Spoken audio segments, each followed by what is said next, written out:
Environmentalist Alexander Verbeek joins me now from Stockholm. Alexander, thanks so much for coming in on the show. Now, is climate change to blame for these catastrophic fires in Australia this year? Well, you can't say that fires are caused by climate change, but climate change certainly makes it worse. And scientists have been warning for decades that this is about to happen. It gets hotter, it gets drier, and then it's logical that you will get worse fires. So what you see now is that fires are now in a longer season, and they're appearing in areas where they in the past didn't appear. Tell us more about the current Australian climate coal fossil fuel policy. In your opinion, what can be done to be improved?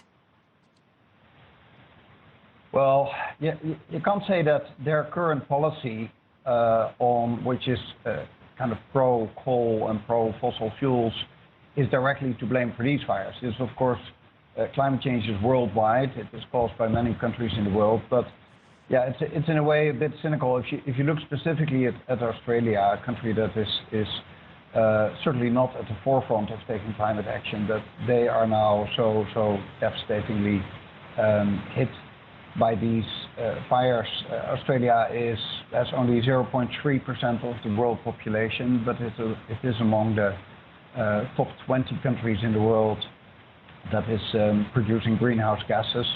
It is the top coal exporter in the world. It's the third fossil fuel exporter in the world. So we all worldwide have to take action to reduce greenhouse gas emissions. Australia is certainly a country where I believe should be able to improve its act in this field. And Alexander, is there something that can be done, some kind of advice from you to prevent fires from spreading, especially if Australian authorities are struggling to cope with this situation? I'm the last one to give advice here. They have the best specialists in the world to fight the fires. They're right there on the ground. They're doing what they can.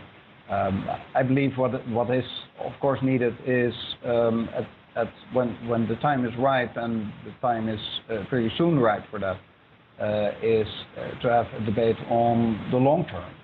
And that is very much a political debate. It's time to really take action and to acknowledge the science on climate change.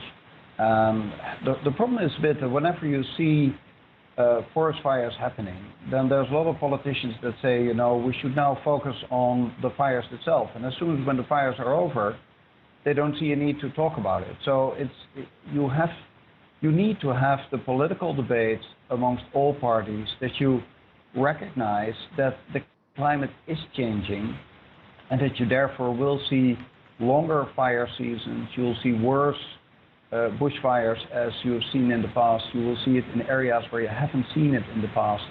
And you will have to take action to prevent more fires, to fight the fires, have enough equipment, have enough people on the ground that can fight the fires, but also try to stop climate change. And that is be very firm on your commitments made under the Paris Agreement.